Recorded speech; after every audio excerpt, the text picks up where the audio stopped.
Not streaming yet, but I'm going to start the recording so that we know we've got it. Go. Okay, we're streaming on LinkedIn. Wave hello to Facebook. Wave hello to LinkedIn. We are waiting for YouTube. I don't know what it is with YouTube. Here we go. Bop, bop, bop, bop, bop. We be dancing. See everybody? Let it snow. It's just cold enough, but it ain't snowing here.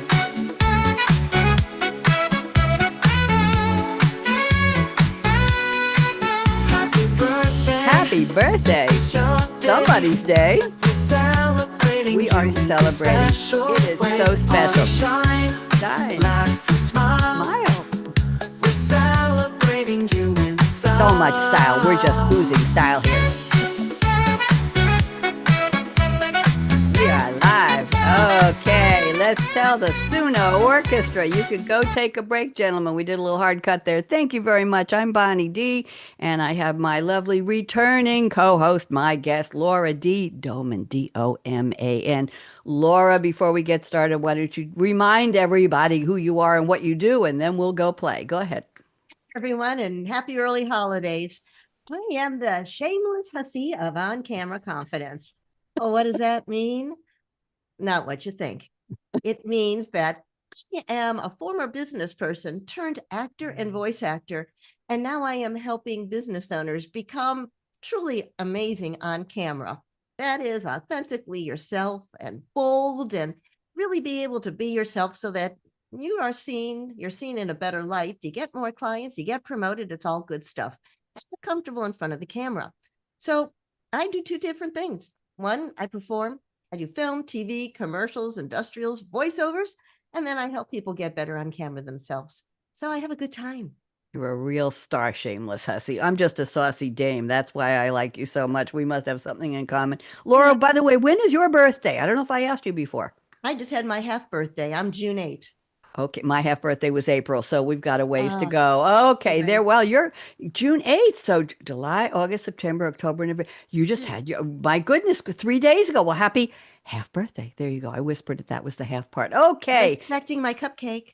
I'll I want a send cupcake. send it in the mail. Okay, here we go. Let me open with a little rhyme here. Pop the confetti, light the candles fast. I told you in the other room, not near the computer. It's happy birthday to you and you and you, and we hope it's a blast, the right kind of blast. Bonnie D on her scarlet mic and guest co-host Laura D too. Dishing celebration gold and rhinestones, diamonds, with a fun point of view. From icons on the screen to social stars who soar, will share what they're known for and some of their pre-fame lore. Wacky holidays you never heard of till today, plus music milestones are headed right your way. We've got candles and sparklers in the other room, I told you. Frosting on the cake. What flavor frosting do you like, Laura, by the way? Chocolate. Oh, me too. I'll share it with you. A delicious blend only Laura and I could bake. So buckle up, darlings. A fun show's in store. HB2U is lighting up December 11th. Count it. December 11th. Where is the year going? With glam, with bam, and more. And Laura, I've added a new segment to the top of the show, and I'm going to read it. And if you know any of these songs, I know you're way too young for most of them, but just think about it. Number one songs on the Billboard Hot 100 on December 11th, starting in 1955. Well, that goes back way too far. But in 1955, the top song was 16 Tons by Tennessee Ernie Ford. You ever heard of it? I have. Almost as much fun as tons. what, 20,000 pounds of bananas, Something like that. 16 tons, and what do you get? Another day older and deeper in debt. St. Peter, don't you call me, 'cause I ain't go. Oh, my soul to the company store. Boom. I remember that. There we go. I got to get an orchestra for that. In 1965, the Byrds with a Y, that's Byrds, had turned to everything there is a season. But that was the Hot 100 on the Cashbox chart. Let's Hang On by the Four Seasons was number one. I thought I'd throw that one in. Big fan of Frankie Valli and the Four Seasons. 1975, this was an aspirational song, Fly, Robin, Fly, a disco hit by Silver Convention. 1985, Broken Wings by Mr. Mister. Aw, 1995, Mariah Carey and Boys to Men, Boys 2 with the two Roman numerals, One Sweet Day. So went from Fly, Robin, Fly, Robin, Fly to Broken Wings to One Sweet Day. That tells the story. Run It by Chris Brown featuring Jules Santana in 2005. One of my favorite songs that always makes me cry, 2015, Hello by Adele. What a Mm. beautiful song. And this year, so far, this week, I've done the show 3 times this week already, The Fate of Ophelia by the one and only Taylor Swift. So now we'll get started with the real show. I'm going back in time. I've snuck a birthday in here before the first music events, Laura, because this is just really interesting. R&B singer Willie Mae Big Mama Thornton was born today in 1926, not around anymore, in Alabama. The reason she's in here was she was the first one who recorded You Ain't Nothing But a Hound Dog. That was a song that we know Elvis Presley made famous later on. So put that Oh, aside. 1960, we're getting a little more modern now. Aretha Franklin played her first concert at the Village Vanguard in New York City. Have you ever been there to the Village Vanguard? no, but I have been in New York, but I must have missed that one. But I'll tell you, in 1961, Please, Mr. Postman hits #1. The Marvelettes topped the Billboard Hot 100 chart, and it was Motown's first #1 hit by a girl group. So, yay. Please, Mr. Postman, take a letter for me. Something like that. It was a great song. In 1968, and I'm not familiar with this one, but apparently it was a big deal in the UK. The #1 song was Lily the Pink, and it was Hmm. by a group called The Scaffold. But what was interesting was it was a comedy novelty #1 hit that became a holiday favorite. Have you ever heard of Lily the Pink or The Scaffold? No, but I love how novelty songs, Al Yankovic and so many. But listen to this one. In 1971, also in the UK, #1 was Ernie. I've heard this one, the fastest milkman in the West. And it was Benny Hill. Hilarious. Tops the chart with a comic country classic. I I've gotta go back never and listen to that again. I've never heard that one. In 1982, we're going ahead. Oh, 11 years, my goodness. Oh, Mickey, Mickey, Mickey, you're Oh, so I love that fine. song. Tony Basil or Basil, however you like your spices. This became a cheerleading anthem of the decade. Mickey, #1. Oh, my Oh, goodness, so exciting. and you know what? The kids still love it today. Yeah. They still play it. I love it too. But in 1983, the Police announced a major 1984 tour. After Every Breath You Take, the band prepares for what becomes their final tour of the era. Mm, Oh, so much for their fans. I Let's know. go ahead. Somebody who kept having final tours over the years, 1997. This is interesting. Cher. We love Cher. We love Cher a lot. I didn't know that she used something called auto tune on her hit Believe in 1997. It was a #1 song. Autotune was released by a company called Antares or Antares Audio Technologies in September of that year. It Mm. became used in all of the recording studios, invented by a gentleman who was a geophysicist, sounds important, Andy Hildebrand. It makes pitch correction. It previously was, you had to do it. You're in voiceover work. You know what it's Yeah. like to correct all of that. A manual task. It makes it fast, accessible, changes pop, hip hop, and other music genres. So Cher was the first one that they know of who used autotune. Did you know she used autotune on Believe, Laura? No, but I'm sure she popularized it. If she could do it, then everybody else can too, There right? you go. I'm just surprised she needed to be tuned. She has such a fabulous voice. But Oh, I anyway, know it. Anyways, let's go jump into the current century. 25 years in already. My gosh, a quarter century just about in the books. In 2005, Fergie, with her group, the Black Eyed Peas, appears on the Viva Las Vegas episode of the TV show Las Vegas, where she meets the star, Josh Duhamel. How do you pronounce his last name? I Duhamel? say Dumel. I don't know. Dumel, it might be. Could And they be. get married in 2009, so it's a love story. There you go. Yeah, he was on TV in something recently, and I recognized him instantly. I did watch Las Vegas. Did you watch Las Vegas? You ever No, see it? didn't see that one. And it had an Elvis Presley song for the opening, a little less talk and a little more action. Remember that song? A little less Yeah, talk. Yeah, yeah. that was the theme song. In 2006, another one for Mariah Carey. All I Want for Christmas is You. I just butchered that. It became the first ringtone that was certified gold. It had sales of over 500,000. All I Want for Christmas. Do you have a ringtone that you bought or you made or you recorded Nope, yourself? I don't. I just use whatever comes with the device. But I'm telling you, that's one that made a lot of bucks. I think 500,000. All I Yeah, want for Christmas is it's you. It's oh, also the #1 song right now this time of the year. of What's course. what's I next? Oh well, it's too bad it's not Grandma Got Run Over by a Reindeer. It's my favorite holiday song. But That aside, we're going to go to 2016. Bruno Mars' 24K Magic takes over the radio, and the single hits the top 5, and it dominates the charts, fueling a funk pop revival. I didn't know that funk pop needed a revival. I didn't know that when it started that it needed to be revived, but I like Bruno Mars a lot. I enjoy his music. In 2021, which is just 4 years ago, Adele's Easy on Me, I don't know that song, is still number one. It's a record-breaking ballad that reigns across all the global charts. Bless Adele. I liked her better before she got really skinny. I'm sorry. Yeah, I know. I agree. I She agree. just looked wonderful. Do you remember the concert on TV? I think it was televised live when her pianist hit a wrong note in her introduction. She started a song and then in front of an audience of thousands, she said, "No, stop.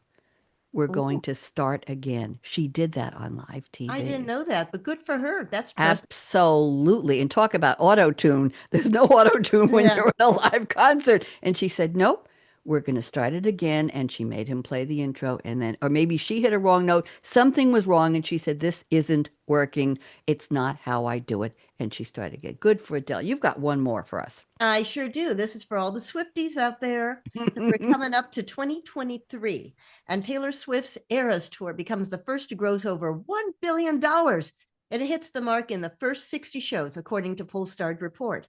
The previous record holder was Elton John's Farewell Yellow Brick Road Tour, which was amazing, which took in $939 million in 328 shows from 2018 to 2023. Can you even? No, Can you no, even no, imagine? No, no. I know. And I think it was a show last week on this HB2U show, Laura, when I had a social media star who had over 1 billion views of a couple of their videos. 1 billion. I didn't know the platforms could go that. You remember Yeah. Y2K and we didn't think that Oh, I that know. the dates could go to 2000 with I yeah. know. It's safe to say I'm nowhere near that. $1 billion into wow. Okay, so Unbelievable. let's go to birthdays here. We've got a couple of really good ones here. All Today right. is the birthday of one of my favorite. She's still around. She's still rocking. It's Brenda Lee. She's 81 today. I've seen pictures of her. She was born Brenda Mae Tarpley in Atlanta, Georgia. Before Oh, fame, she grew up singing in local shows. I guess she knew she had a heck of a voice. She was professionally performing by the age of 10. Professionally performing. Okay. mm. She was a little tiny girl. She still is. Big voice. And they called her Little Miss Dynamite, not Dynamite, Dynamite when they said the whole word. She lived up to topping the charts with rockabilly bops like Sweet Nothings, pop ballads like I'm Sorry, and Christmas tunes rocking around the Christmas tree through the 60s. But I didn't put in here, and I should have, recently there was a resurgence in the song, the popularity of Rocking Around the Christmas Tree, and it made the top 10 very recently. She was the oldest star, singing star at 78 to get a pop number one tune, and it took 65 years for the song to get that high. I think it made number one. 65 years since that song was released until it got to that part of the chart. Interesting? Uh, talk about staying in the game long enough. That's Absolutely. incredible. Well, listen to our next one. Yes. Rita Moreno. I remember her so well. Age Yes. 94, Oh, actress and an EGOT legend. I'm not sure what EGOT stands for. it's on the line, the first trivia line. You're going to announce it in a Oh, minute. So oh, just I'm read going down. to. Yeah, Oh, it's that's an it. Okay, I had EGOT. Yep, restarted she's them. an EGOT Gotcha. lesson. Go Thank ahead. you. You're welcome. Before the fame, she was born Rosa Dolores Alverio in Puerto Rico, raised in New York City, and a teen dancer on Broadway. And that's not easy to do. Nope. She's known for West Side Story, HBO's Oz, and Netflix's One Day at a Time. Here's some trivia. This is where we get to it. One of the Yep. few entertainers to hold all four major awards. That's the Emmy, the Grammy, the Oscar, and the Tony. That's the EGOT, Emmy, Grammy, EGOT. Oscar, and Tony. Sounds like a group of fun people we would like to be with. We Ah, invite Grammy along to meet Emmy and bring in Oscar and Tony, and we'll all go out and have a drink. I think that's good. You've got more to tell us I about sure her. do. I Yeah. sure do. Her early work included supporting roles in the classical music films Singin' in the Rain in 1952 and The King and I, 1956, before her breakout role as Anita in West Side Story in 1961, which Yay. earned her the Academy Award for the Best Supporting Actress, becoming the first Hispanic woman to win an Oscar. And then she returned as Valentina in the 2021 Spielberg directed remake. Here's another piece of trivia. She was a cast member in the young children's educational television series on PBS, The Electric Company, 1971 to 77, for which she earned an Emmy in 1972. Do So, you remember the electric company? yeah, I was a little too old to be watching it, and My kids I was before, were. but it was an amazing show from what I did My know. kids enjoyed that. That was in the era when Sesame Street was starting on PBS, when Yeah. kids shows were educational and they taught you Oh, real I things. I was of the era of Captain Kangaroo and Mr. Green Jeans, so I was T- there before Tell me Sesame about it. Street. How about Howdy Doody? I wasn't there for Howdy Doody, but I All right, don't rub it really in. was. Yeah, Let's go on. Clarabelle. Another birthday today. He is 71. It's Jermaine with a J, Jackson with a J. He is a singer, songwriter, bass player, and a producer. I didn't know he's a bass player. He was in the original Jackson 5 lineup. That was the family, Jermaine, Jackie. I don't know why they weren't all J's, Tito and Marlon. Music rehearsals in their modest home in Gary, Indiana. This I didn't know. The Jackson 5. He's a bass guitarist, and he shared early on lead vocals with he had a little brother, Laura, who ended up being kind of famous named Yeah, Michael, as in yeah, MJ, yeah. Michael Jackson. You ever He did heard a of few him? things. He did a few. Yeah, and Jermaine had a solo of Let's Get Serious.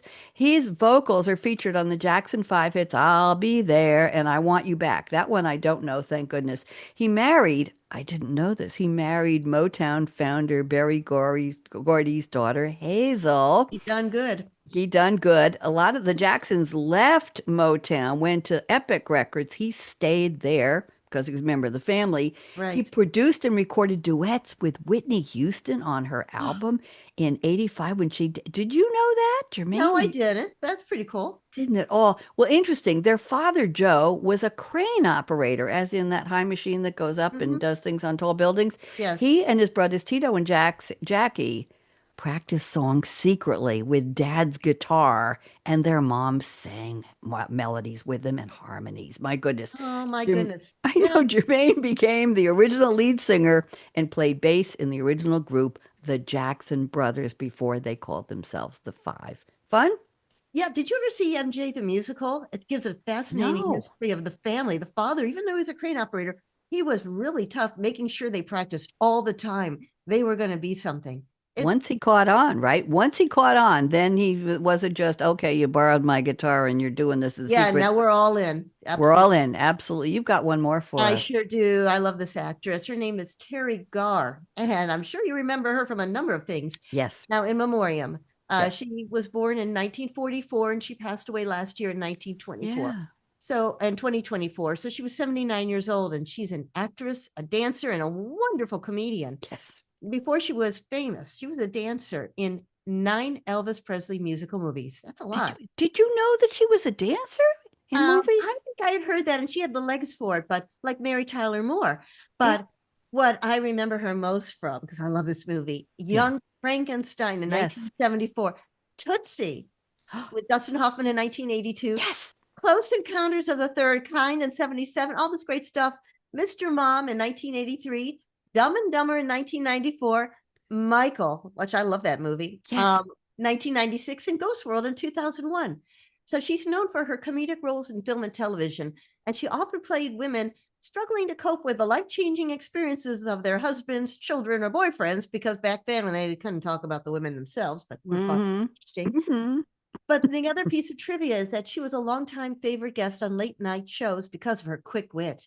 So she was I exceptional. did not know. I was sad when she passed last year, but I Yeah. didn't. I remember her in many of those movies, Laura, but I didn't know that she was a dancer in Elvis's movies. I had no idea. I just thought Very she was a cool. funny, cool blonde. That was it. Yeah. Very interesting. Blonde comedian, I should say. Okay, Mhm. let's go to some social media star birthdays. I've got a YouTube and an Insta, and you've got a TikTok and a YouTube. So let's see who we've got today. Oh Okay. my goodness, we have Miss Katie Garfey. She is 21. God bless you, Katie. She has 65 million views and counting. She is a vlogger. Some people say vlogger. She has lifestyle, beauty, and fashion vlogs.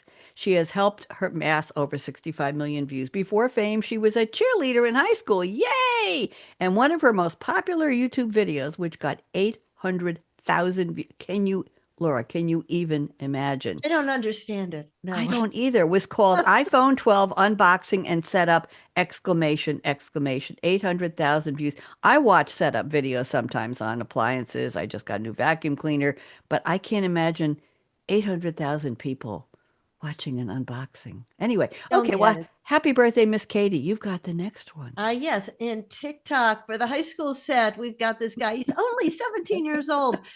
He goes by Paul Too Real, and he has 3.3 million fans and counting, and 5 million views for just one video. He posts comedy skits, point of view humor, relationship jokes, and quick cutting trending meme reactions. So we'll probably hear more from him.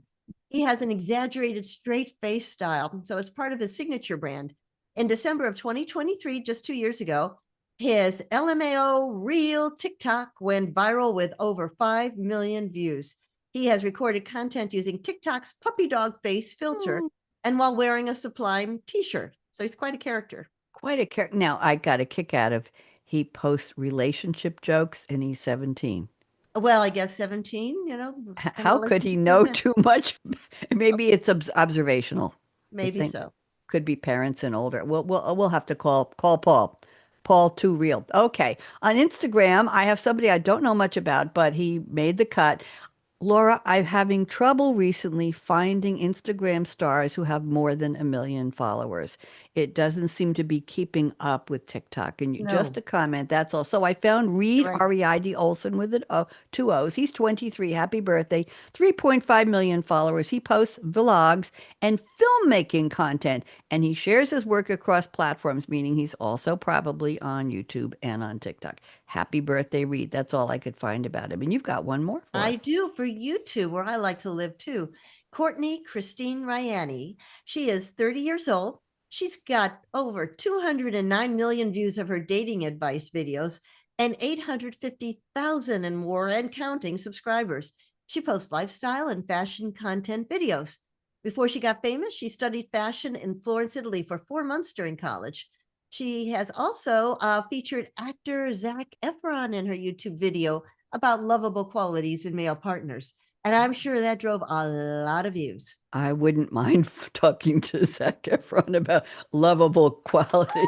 There we go. Let's get Yeah, some there we go. happy birthday to all of you wonderful people. Try Oh, to get the right guess and look what I happens. I think 1 million people just made that sound effect because it sounded like a lot. Let's go to our wacky holidays, and maybe they're not that wacky today. First one is have a bagel day. I Mm. think this is important to probably both of us or means something. So I'll start out with a little bit of a definition. Those of you who have been hiding under a huge rock or in a cave somewhere, or I don't know where you've been, but I'm going to tell you what bagels are. I should have had a picture of them. Bagels are yeast buns, meaning they're made with a rising agent made of light or dark flour. You can have whole wheat bagels if you want, but you can keep them with a hole in the middle. They're boiled.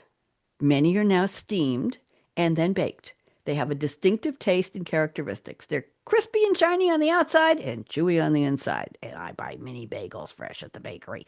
They are dense and heavy, which gave them the nickname cement donuts. Some people think that, but if you get them fresh, they're not that cementy. Mm. Bagels are traditionally topped with lox, which is Nova Scotia salmon, which is the not the belly lox that's extra salty, but Nova lox is a little bit less salty, often with a smear of cream cheese. That's what we call it in the hood. And bagels are often used for sandwiches, but there's nothing better than a smear and a little bit of lox. Oh, get you right here. Maybe with a little tomato and onion.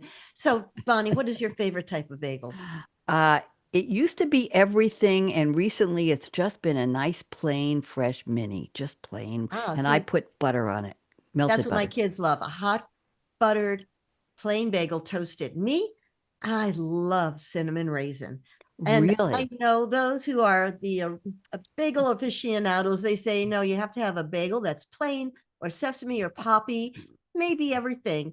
But I love it also when it's blueberry or something different. Oh, chocolate chip bagels. My kids No, love those. no, no. Oh, Laura, so Laura, good. that's illegal. You No, can't. it's not illegal. It is too good, It's especially with butter. sacrilegious. I'm No, sorry. no cream cheese butter, but we'll talk about that later. Okay. Let's talk about where it all began. So Yes. let's get in the Wayback Machine and let's go back to the 1600s where they began. Now, it's not well documented, but we do have stories. And one says they were invented in Krakow, Poland, where they Ooh, appeared in the city's community regulations. Now, in 1610, they were regulations. They were going to be given as gifts to women during childbirth. I can imagine the symbolism, but we're not going to go there. bite on the hard cement bagel while you're going through childbirth. I'm Yes. guessing, and I think you agree with me. What else, Laura? Another story says Viennese baker created the bagels to commemorate the victory of Polish King Jan III Sobieski over the Turks in 1683. Hmm. The bread was formed into the shape of a bugle, if I'm saying that correctly, or a stirrup. This I've heard, because the liberated Austrians had clung to the king's stirrups as he Oh, rode past. oh, Bagels became a part of the Polish diet and then part of the Slavic diet. But I'm sorry, it is a Jewish staple. New there York. you go. I'm sorry. Absolutely. Tell me whatever you want. It's interesting. Well, let's take it a little further down the road from the 1600s to the late 1800s, Okay. 1892, and mid 19th century. We're mixing up the years a little bit. Bagels were found in where? London, proper London, UK, were first mentioned in English print as Buglich, Beuglich. I think I said that right. It's Bagels a likely, Bulich. they likely found their way to the US. They probably floated all the way across Life preservers. by immigrants from Poland and were specially eaten at Sunday breakfast. Oh, yes. Is there ever a better time to have a bagel, No. lox, and cream cheese? Lunch or brunch. But in 1916, bagels were first mentioned in American print as bagels in 1916. The production and sale of bagels became significant in New York City, where they still are. It's like the home right there There with you are. nickel And raised. it took another couple of decades until the bagel boom was considered a boom when all of a sudden they're appearing in cookbooks and delis. I tried to make bagels once, Laura. I Oh, made bagels at home. Interesting. Didn't turn out so great, but it was fun. The bagel with a smear of cream cheese becomes iconic. And I will tell you that people say it's the water. And I've heard that there are bagel stores in yes. Miami that import New York City water to make the bagels taste like the real thing from New York. Did you know that? No, but I'm not surprised. They're already importing the New Yorkers, so they might as well be using their water. That's it. They have to have the right water to boil them in the water. They rise up at the top and then you bake them. I made bagels. I don't think Oh, I'm ever very going to do it cool. again, but it was a fun experiment. You've got a couple more. You got another I one for do. us. I got, yes, 1960s. Bagels go mainstream. Woo! Lender's Bagel Bakery in New Haven, Connecticut begins automated mass production, and it brings bagels into supermarkets nationwide. Bagel sales rose in the 1980s and doubled by 93. And bagels remain popular in the United States, Canada, and the United Kingdom. And for that, we're very grateful. We are, and we're going to get into some real heavy details here. The everything bagel originated where else? New York City with David Gusson. He was a teen working at Charlie's Bagels in Queens. Invented it by combining, he had all these bagel toppings, Laura, sitting around on the table on the counter, poppy seeds and sesame seeds and garlic and your favorite onion. He had a little salt, and he just combined them all. He put them onto a plain bagel. He said, "Why waste them? Create a new flavor." And it was born. While he coined the name and popularized the concept, others like Seth Godin, the actor, and Brandon Steiner, I don't know who he is, also claimed earlier similar creations, making the exact first everything bagel disputed. But Gusson's story remains the most famous, transforming discarded bits into a beloved bagel staple. That almost rhymes, bagel staple. It What do you think? does. It does. I really want a bagel right now. Well, you're And going to get into more. Tell us more, yes, more. I am. Two of the most popular varieties are the Montreal bagel and the New York Have you ever bagel. heard of the Montreal bagel? No, but I've got a good friend from Montreal and I'm going to ask her about it. But I Please haven't do. heard, wait a minute, actually, I have because there's been a bagel showdown. When I go to some of my voiceover conferences, somebody will bring in a New York bagel, somebody will bring them in from Canada, and they'll say which is better. So let me tell you about it. The Please. Montreal bagel has malt and sugar, but no salt. It's boiled in honey sweetened water and it's always baked in a wood fired oven. By contrast, the New York bagel has salt and malt and is boiled in water before baked in a standard oven. It isn't as sweet as the Montreal bagel and it has a smaller hole. Now, plain bagels, you're going to be happy about this one, are still the most popular type of bagel, followed by sesame bagels. Other popular types have onion flakes, poppy seeds, or blueberries or raisins. So there we go. I'm There in the you mix. go. And it's always nice when you're getting bagels. Can you remember the lines at the bagel store in different cities you've lived in and visited out the door on a Sunday morning Oh, waiting it's for so bagels? warm. And They smell so good. It's like, I just want it. I know. I remember in Little Neck, New York, out the line. I think when I was in, where else? Not New Haven, maybe in Cambridge. I remember bagel stores out literally. You had to wait online to get to the counter. Oh, yes. Bagel Minch in Great Neck was a sponsor of my television show, something to talk Really? about for years. Yeah, David Well, worth Weiss. the wait. Yeah, and he used to donate a couple of containers of tuna salad and fresh bagels for my crew. Instead of bringing them pizza that got Oh, cold and hard, I would yeah. serve bagels and tuna and cream cheese to my volunteer crew for my TV show, and they loved it. So, David Weiss, wherever you are, thank you very much. And let's see what else we've got here. Okay, social media bagel culture. Well, it had to happen in the Of course. 2010s and 2020s, just about right now. Rainbow bagels? What? Giant bagels? No. Stuffed bagels? Maybe. And bagel TikTok hacks went viral. Bagel Day, which we're celebrating today, Have a Bagel became an opportunity Yay. for bakers and creators to post their wildest ideas. I have to go find some wild ideas. We've got one more holiday, and you're going to start this one off. I Laura? sure am. We got a National App Day going on today. And let me tell you a little bit about it. Because although computers are equipped with apps, people primarily use them on mobile devices and tablets. Today, even basic phone functions like sending a text message or making a call are all done through apps. Amazing. And you've got one more. I gave you two. I do. You're so sweet. In the 1980s, Scion, a London based company, launched the Scion Organizer. It's widely considered to be the first established PDA device, and the functions included a calculator, a text editor, agenda, and contacts. And this set a precedent for future mobile app developments. And I think I even have one in my drawer because I never threw some of this stuff away. And I might just have it if I look around. I don't know if I do or not, but I had one and it works. I think maybe called it the Wizard at that time. A lot of things were called the Yeah. wizard. By the way, anybody looking for this part of history, it's Scion is Psion. ON. Okay, it has the S. Interesting, and organizer was spelled with the S, so it was British. That's the British spelling with We S's instead we of spell it Z's. with a Z, and also PDA also stands for Public Displays of Affection. So I got such a kick out of that. In 1983, Apple visionary, was there anybody more visionary than Steve Jobs? Mm-mm. First came up with the idea of an app store, APP store. He envisioned a database where software could be purchased over calls. What? Buy software online? No way. Along with the revolutionary iPod by Apple, the iTunes Store was launched in 83, paving the way for Apple's future App Store. Yes, we had to get everything through iTunes back in the day. Do you remember? Oh, absolutely. And I still remember when we called them applications in the IT development world and then shortened to apps and became so popular. That's But right. It was applications. it was That's right. always a computer application, enterprise wide. I could tell you about that, but that's boring. Instead, I'm going to talk to you about 1997 when Nokia launched its 6110 mobile phone, featuring what many consider to be the first mobile app, the arcade game. Wait for it, Snake. Ooh.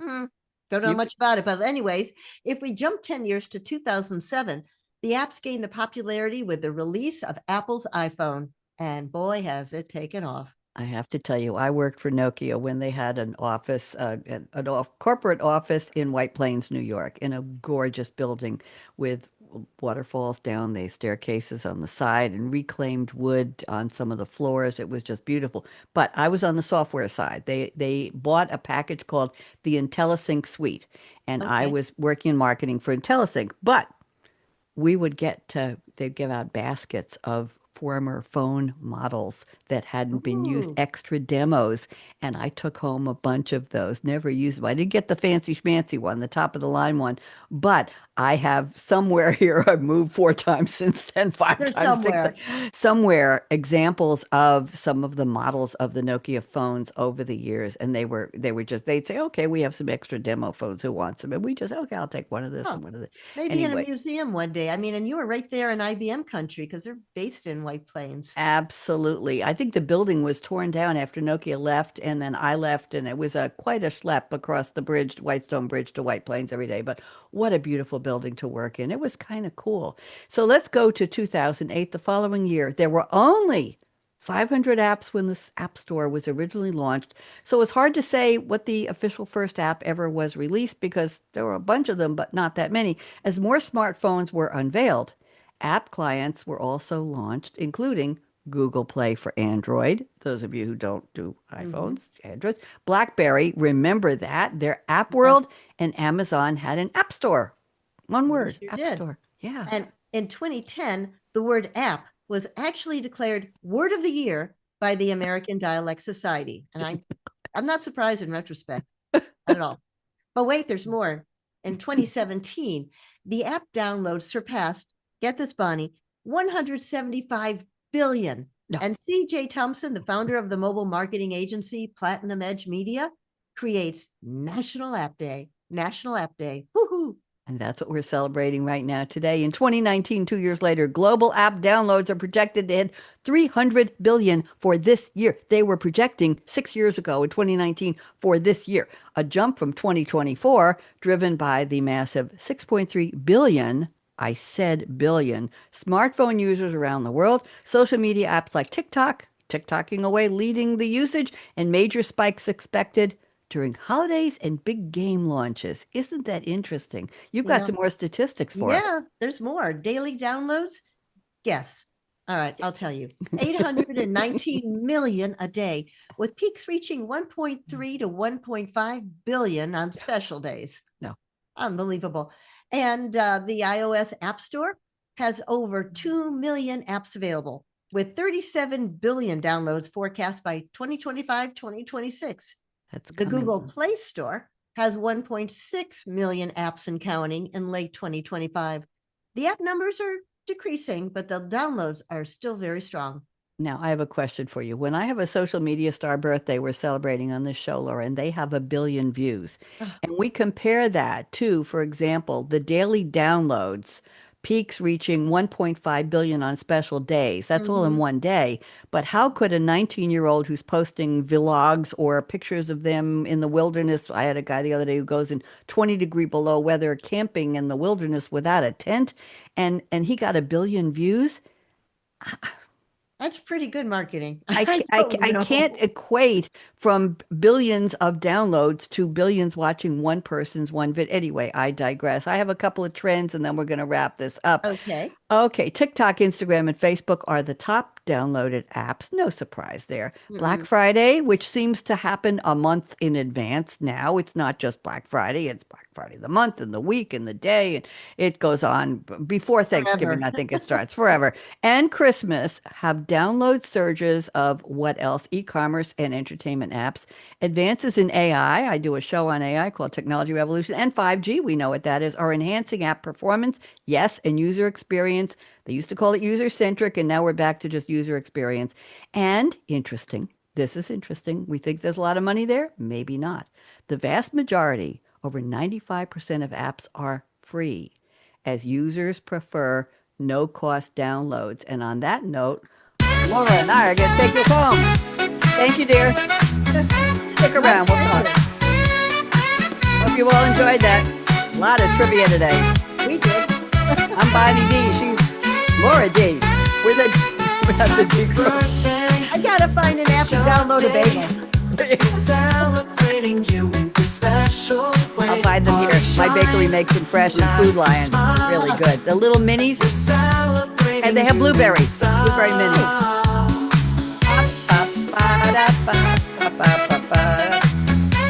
Thank you to the Suno Orchestra, and thank you to my good friend, my dear friend who visited me here. I'm so happy to know you.